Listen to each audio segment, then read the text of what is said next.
القلوب إلى الحبيب تميل. Assalamualaikum warahmatullahi wabarakatuh. Welcome to the Islamic Values Class Grade 10 Lesson. Ako po si Hamida Balis, Grade 10 Islamic Values Teacher. Bago tayo magsisimula sa ating klase, magdua muna tayo sa Allah Subhanahu. أعوذ بالله من الشيطان الرجيم. بسم الله الرحمن الرحيم. الحمد لله رب العالمين الرحمن الرحيم مالك يوم الدين إياك نعبد وإياك نستعين اهدنا الصراط المستقيم صراط الذين أنعمت عليهم غير المغضوب عليهم ولا الضالين آمين. ربنا آتنا في الدنيا حسنة وفي الآخرة حسنة وقنا عذاب النار والحمد لله رب العالمين. Okay class, bago tayo mag-uumpisa sa ating bagong lesson, nais ko munang i-review ang ating aralin last week. Very good class. Mashallah, na-discuss natin ang Tawhid and at Tawhid ar-Rububiyyah, oneness of the Lordship. Ngayong araw na naman ay tatalakayin natin ang bagong aralin na tinatawag Tawhid al-Uluhiyyah, oneness of the worship to Allah Subhanahu wa Ta'ala. Learning objectives. At the end of this lesson, you are expected to define Tawhid al-Uluhiyyah. Determine the worships that contradict Tawhid al-Uluhiyyah. Differentiate the three categories of Tawhid. And your Lord has decreed that you worship none but Him. Surah Al-Isra, chapter 17, verse 23. Worship Allah and join none with Him in worship. Surah An-Nisa, chapter 4, verse 36. This category of Tawhid emphasizes the oneness of Allah in terms of worshiping in all aspects, devoting all kinds of worships inward and outward, in words and actions, that Allah should be worshipped alone. Greatest Lesson 3. Directions.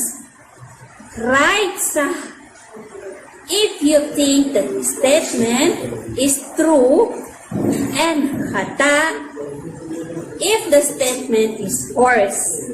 Write your answer in your activity notebook. Allah is above the heavens, rests over the throne, and separated from His creators. Allah is with us in person.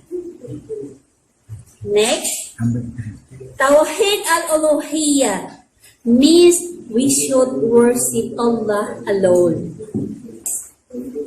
Allah has sent the messengers so that they call people to worship alone at His creations. Islam means submissions to Allah with Tawheed. Directions. Read the statement carefully and choose the answer that best describes the statement. Write your answer in your activity notebook. What is the meaning of Tawheed? Okay, number 1. Tawheed means believe in one God and asserting oneness of God. Number 2 means believe in many gods. Number 3, Tawheed is worshiping gods in all forms. Next question. How many categories can Tawheed divided into? A. 1 category. B. 2 categories. and C, 3 categories. Next question. Maintaining the unity of Allah's names and attributes. A. Tawhid al-Uluhiyyah. B. Tawhid al-Asma'i was-Sifat. C. Tawhid al-Rububiyyah. The next question. Maintaining the unity of Allah's Lordship. A.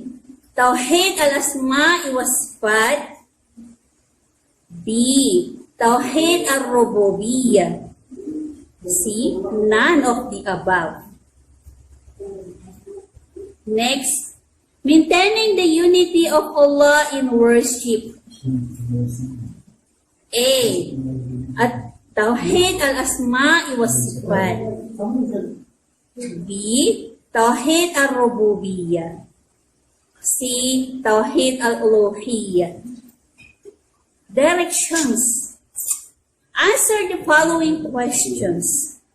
Write your answer on your activity notebook. Number 1. What is Tawhid al-Asma' was-Sifat? Number 2. What does al-Muhaymin means? Number 3. Ar-Rahman is one of Allah's Asma'ul Husna, which mean Tawhid al-Uluhiyyah, maintaining the unity of worship.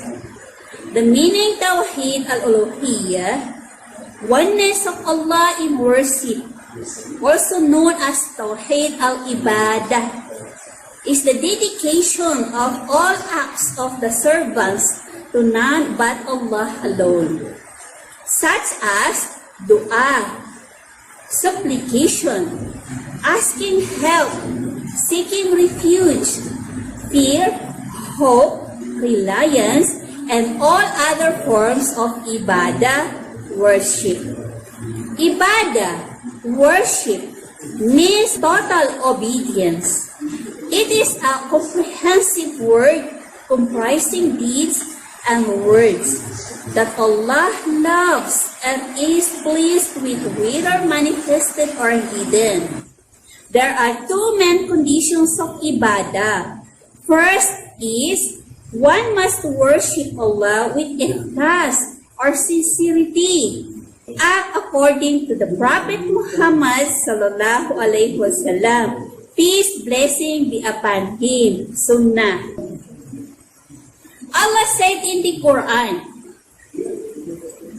Qul may yarzuqukum minas samai wal ardi am may yamliku sam'a wal absara wa may yukhrijul hayya minal mayyiti wa yukhrijul mayyita wa minal hayyi wa may yudabbirul amra fasayaquluna Allah. Suratul Yunus, verse 31. Say, who is it that gives you sustenance from the sky and earth, who governs sights and hearing, and who brings forth life from dead matter, and death from the living, and plans the affairs of man? They will all say Allah. Quran, chapter 10, verse 31. Allah also says, وَلَئِنْ سَأَلْتَهُمْ مَنْ نَزَّلَ مِنَ السَّمَاءِ مَاءً فَأَحْيَا بِهِ الْأَرْضَ مِنْ بَعْدِ مَوْتِهَا لَيَقُولُنَّ اللَّهُ.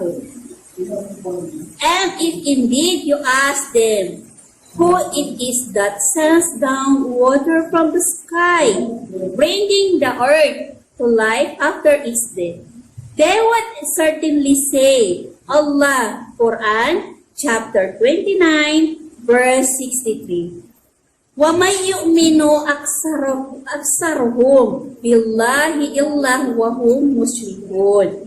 Most of them do not believe Allah except while joining partners to Him. Quran chapter 12 verse 106.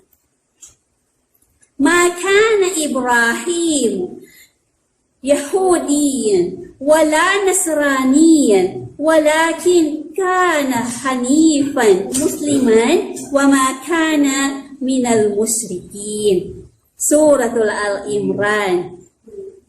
Abraham was not a Jew, nor was he is a Christian, but he was a true Muslim and not among those who joined partners with Allah. Quran chapter 3 verse 67. In spite of the Meccans' completion of Tawheed and their knowledge of Allah, Allah classified them as disbelievers, kuffar, and pagans, mushrikun, because they worship other gods alone their worship of Allah. All acts of worshiping must be only for Allah. As a Muslim, we should only please Allah, worship Him alone without associating Him with His creations. I did not create the jinn and mankind except for my worship. Quran chapter 51 verse 56. Allah warned us to avoid worshiping false gods, asking help and seeking refuge to other gods. To associate with Allah is a very dangerous deed. Muslims should only seek refuge to Allah. Asking for help should only be to Him. Sacrificing animals and supplications should only be directed to Allah alone. Worshipping idols such as statues, Buddha, Jesus, trees, big rocks, and all kinds of creations of Allah are truly major sins. Seeking help from creatures that can't be seen are also included, and also supplicating and praying to someone died, jinns, angels, saints, and even the prophets are also sins.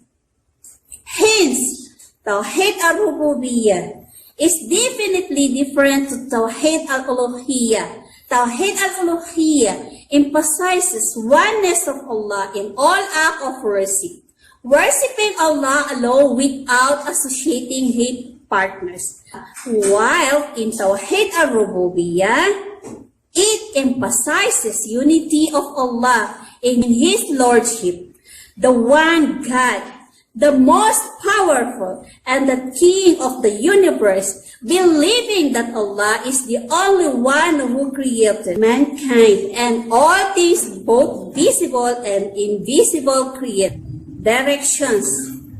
Read the statements carefully and choose the answer that best describes the statement. Write the letters of your answer in your activity notebook. What is the meaning of Tawheed? A. Tawheed means believe in one God and a certain oneness of God. B. Tawheed means believe in many gods. C. Tawheed is worshiping gods in all forms. Next question. How many categories can Tawheed divided into? A. 1 category.